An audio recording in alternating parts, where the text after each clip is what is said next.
읽은 15절 말씀 다시 보면은 천사들이 떠나 하늘로 올라가니 목자가 서로 말하되 이제 베들레헴으로 가자.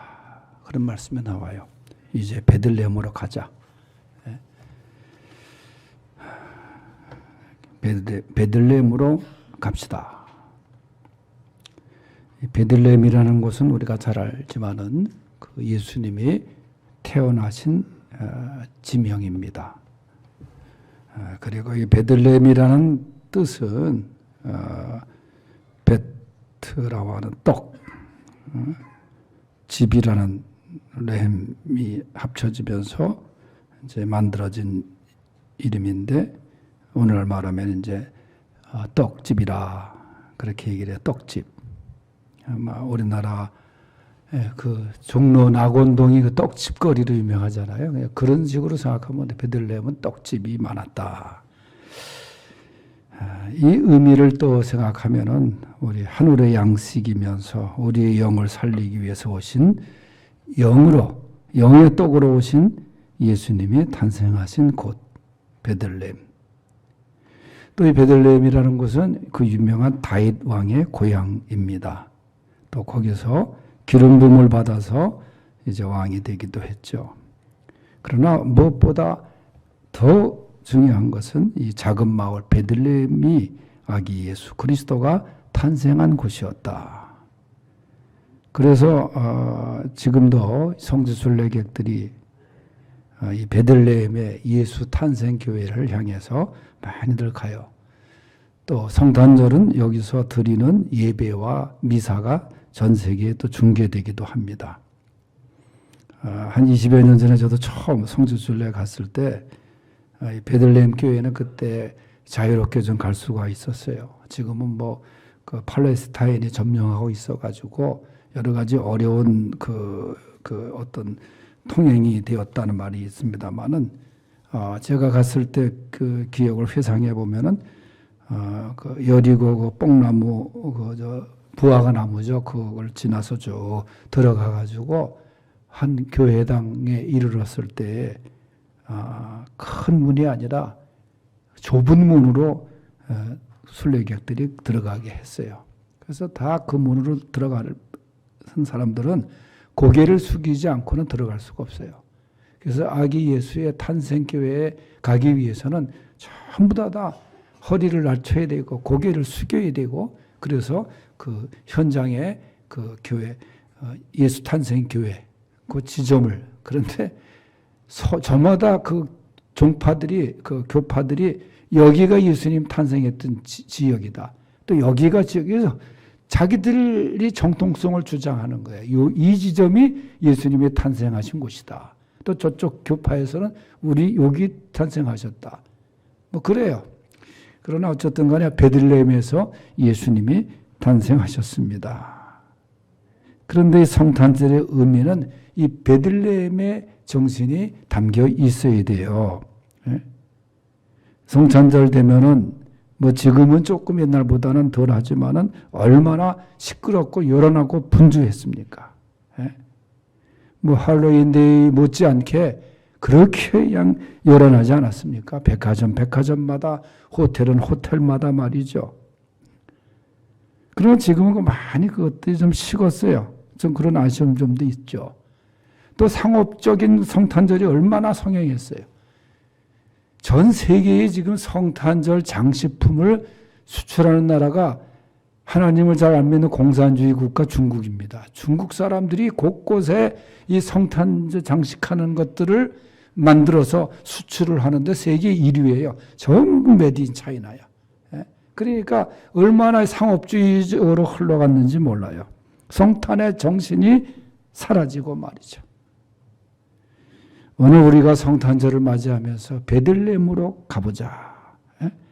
유대 땅 작은 고을 베들레헴이지만은 여러분 베들레헴에 가야 예수님을 만날 수 있어요. 아기 예수님을 만날 수 있는 것 아닙니까? 예수님이 없는 성탄절 무슨 의미가 있어요? 예수님이 왜 그 정치적으로도 참 앞서가고 그다음에 막 그 발전적이고 그다음에 화려했던 헤롯 궁전 그런 곳 예루살렘에서 태어나지 않고 왜 예수님이 그 미천한 마국간이 그 베들레헴에 있는 그곳에서 태어나셨냐? 거기에도 깊은 의미가 있습니다. 바라기는 이번 성탄절 우리가 모두 분주한 성탄절이 아니라 그저 오늘 소박하고 조용하고 또 오늘 베들레헴의 이 의미를 살려서 이 평화의 왕으로 오신 아기 예수님을 만나는 은혜와 축복이 있기를 바랍니다. 이 베들레헴으로 간 사람들에 대해서 말씀을 먼저 드리면 첫째로 목자들이죠. 목자들인데 이 사람들은 어떤 사람들이었냐? 자신의 삶에 충실한 사람들이었어요.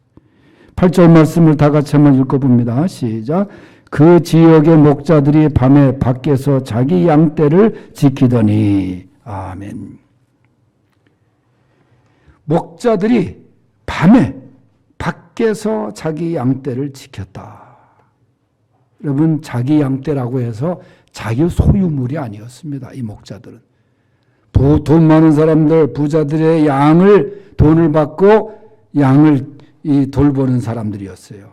그러니까 지금으로 말하면 그 주인인 부자들은 이제 다 따뜻한 집안에서 잠을 자고 있었고 이 목자들이 자기에게 주어진 양떼들을 위해서 추운 밤에 노숙을 하면서 야간에 경비를 서고 있었다. 그런 말입니다. 당시 목자들을 생각할 때 가난하고 그런 외로운 존재들이었어요. 그런데 오늘 말씀해 보니까 그 목자들이 그 밤에 잠을 자지 않고 자기 양떼들을 충실히 지켰다는 거예요. 경비를 잘 서고 있었다는 거예요. 자신의 사명에 충실했다는 거예요. 내 소유는 아니지만 나에게 맡겨주신 이 일, 그 사명에 거기에 충실했다는 거예요. 그때 주의 사자가 9절에 보면은 곁에 서고 주의 영광이 그들을 두루비쳤다 그랬어요. 그들에게 주의 영광이 나타났습니다. 첫 번째 성탄의 소식이 전해집니다. 하나님께서 이 예루살렘의 화려한 그 지도층이 아니라 바로 이런 미천한 목자들에게 성탄의 큰 기쁨의 소식을 알려주신 거예요. 물론 그것은 하나님의 뜻이지만은 다만 11절에 보면은 오늘 다윗의 동네에 너희를 위하여 구주가 나셨으니 곧 그리스도 주시니라. 여기에서 너희를 위하여 목자와 같이 가난하고 심없고 빼곡는 연약한 너희들을 위하여, 그러니까 하나님의 성탄의 안목은 그러한 이웃들에게 임하셨다는 거예요. 먼저 임하셨다는 거예요. 오늘날로 다시 말하면 추운 겨울밤을 지새우는 일하는 근로자들, 그런 일터마저 잃고 추위에 떨어야 하는 실직자들, 그들과 같은 존재들을 위해서 첫 번째 성탄의 정신이 실려 있었어요. 목자들은 원망 없는 믿음으로 묵묵하게 자신의 사명을 충실하게 감당했습니다. 그들에게 성탄의 축복이 임했습니다. 그렇다고 우리가 그러면 이런 자들에게만 임하느냐? 그게 아니에요. 성탄은 부자나 가난한 자나 지배자나 피지배자나 누구에게나 똑같이 임하는 것입니다. 공통적인 것은 심령이 가난한 자, 예수님이 말씀하신 처럼 심령이 가난한 자, 자기를 비우고 겸손하게 주님을 맞이해야 된다. 오늘 본문에 등장하는 목자들 같이 성실함과 순수한 신앙심으로 이 베들레헴의 은혜를 경험할 수 있기를 바랍니다. 두 번째, 베들레헴으로 가기 위해서는 경배를 드리러 가야 된다. 그런데 15절 말씀을 다시 보면은 천사들이 떠나 하늘로 올라가니 목자가 서로 말하되 이제 베들레헴으로 가서 주께서 우리에게 알리신 바 이루어진 일을 보자 그래요. 천사들의 말씀을 듣고 목자들은 말합니다. 이제 우리가 베들레헴으로 가자. 그렇게 얘기를 해요. 주님께서 우리에게 알려주신 바 이루어진 일을 보자. 그렇게 얘기를 해요. 베들레헴으로 가자는 거예요. 가서 보자는 거예요. 그리고 16절은 발걸음을 재촉합니다. 빨리 갑니다. 빨리 가서. 그렇게 얘기를 해요. 그리고 결국은 마리아와 요셉과 구유에 누인 아기를 찾습니다.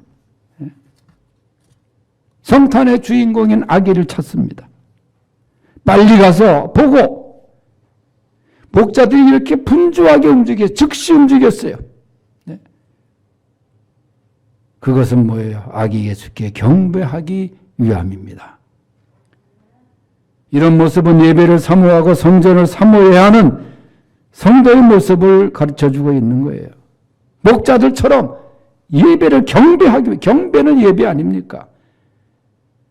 사모하고 성전을 사모하고 주님을 사모하는 마음으로 우리가 움직여야 된다는 거예요. 목자들처럼 빨리 가서 예배를 드리고 싶은 마음, 이게 성탄의 마음 아니에요. 하나님이 기뻐하시는 마음 아니에요. 목자들은 자신들이 비천한 신분임에도 불구하고 아기 예수의 탄생의 소식을 제일 먼저 알려주셨고 경배의 영광을 주셨기에 얼마나 감사하고 감격했을 것입니까? 그래서 그들은 베들레헴을 향해서 경배하기 위해서 떠납니다. 이 성탄절은 베들레헴에서 이루어진 또 하나의 진정한 경배가 있었던 거예요. 바로 또 동방 박사들의 경배죠.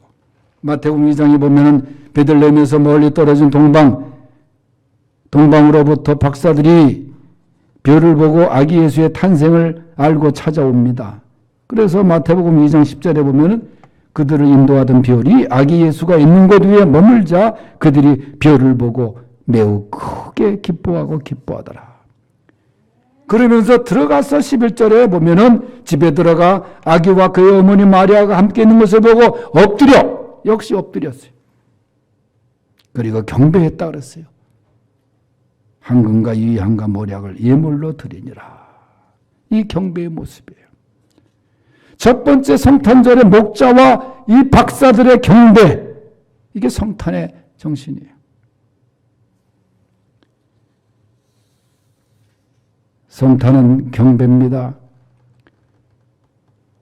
박사들이 별을 보고 먼 길을 떠나 베들레헴까지 찾아갈 때 지금처럼 교통이 좋은 곳도 아니었습니다. 멀고도 먼 고난의 행로였습니다. 그러나 포기하지 않고 오직 아기 예수께 경배하기 위해서 그 길을 걸어갔습니다. 주님을 경배하러 가는 길이 멀고 험해도 끝까지 그들은 갔습니다. 그 결과 마태복음 2장 10절에는 그들이 크게 기뻐하고 기뻐하더라. 기쁨의 은혜, 기쁨의 축복. 그 성탄의 은혜가 주는 또 하나의 은혜는 큰 기쁨입니다. 기쁨.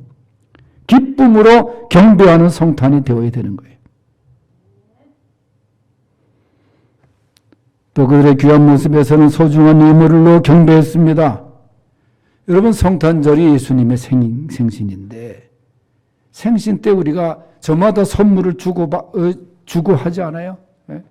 그럼 예수님의 생신 때 우리가 귀한 예물로 축하를 드리고 했던 박사들처럼 말이죠.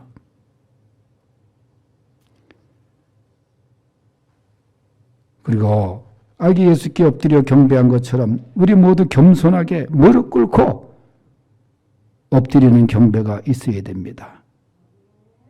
진정한 경배.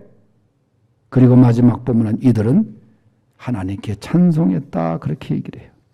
찬송으로 영광을 돌렸습니다. 영광과 찬송으로 13절 보면 호련히 수많은 천군이 그 천사와 함께 하나님을 찬송하여 지극히 높은 곳에서는 하나님께 영광이요 땅에서는 하나님이 기뻐하신 사람들 중에 평화로다. 찬송한 거예요.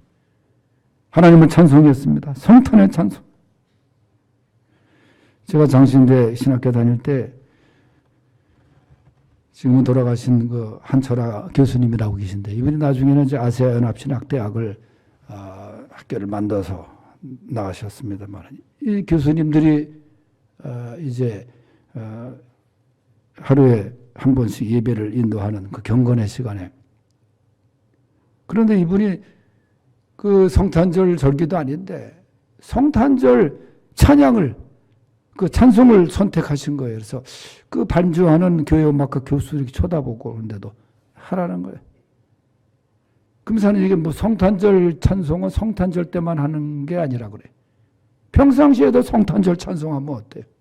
우리가 주님의 탄생을 축하하고 하는데 우린 대부분 그렇잖아요. 성탄의 찬송은 성탄절 때만 하잖아요. 그래서 저도 그랬어요. 이게 잘못 말씀하신 거 아닌가. 근데 아니더라고. 그분이 정말 성탄절 찬송을 4월 달에도 부르고 말이죠. 5월 달에도 부르고 그러더라고요. 성탄절은 찬송이에요. 찬송. 이제 우리 베들레헴으로 가서 하나님께 영광과 찬송의 경배를 드릴 수 있는 성도들이 되시기를 바랍니다. 그 다음에 세 번째는 베들레헴의 사명을 위해서 가야 되는 거예요. 우리가 지금 당장 베들레헴으로 직접 갈 수는 없지만 현장 답사의 정신으로 성탄절을 맞이하자. 베들레헴의 정신이고 베들레헴의 사명 그것이 우리에게 있다는 거예요. 오늘날 우리 주변에는 베들레헴이 얼마든지 있습니다. 여러분 얼마 전에 며칠 전에 발표된 통계 중에 충격적인 발표가 하나 있었는데 작년 한 해 동안 혼자 살다가 독고 인들이 세상을 떠난 뒤에 한참 후에 발견된 외롭게 쓸쓸히 죽은 사람의 숫자가 3,378명이라는 거예요. 작년 한 해 동안 이보다 더 할 수도 있습니다. 죽었는데도 발견되지 않고 문이 잠겨져 있고 그런 가운데서 발견된 사람이 3,378명이에요. 코로나 시기가 되면서 10%가 더 늘어났다는 거예요. 50대, 60대가 남자가 가장 많다릅니다. 가족과 친척과 주변 사람들과 단절이 돼 있어요. 지금 우리가 살아가는 이 세상이 이웃과의 단절이 아닙니까? 그들이 홀로 살면서 자살로 죽거나 병들어 죽거나 혼자 임종을 맞고 일정한 시간이 지난 뒤에 발견된 그런 죽음이 고독사인데 3,378명이나 되었어요. 이게 대한민국의 현실입니다. 여러분, 베들레헴은 바로 이렇게 외롭게 쓸쓸히 살아가는 이웃들이 있는 곳이 베들레헴입니다. 아기 예수님이 생명과 사랑의 선물로 이 세상에 오셨다면 그 선물이 주어져야 할 곳 모두가 다 베들레헴이에요. 외롭고 쓸쓸한 노인들이 생활하는 곳, 노숙자들이 있는 곳, 그리고 감옥에 쓸쓸히 갇혀 있는 그곳 다 등이 베들레헴입니다. 금년 들어서 제가 성탄절 카드를 처음 받고 그 다음부터는 카드가 온 적이 없는데 여러분들에게 이 카드가 어디서 왔냐 하면은 대구에서 왔어요. 달서 우체국 사소함 7-1773.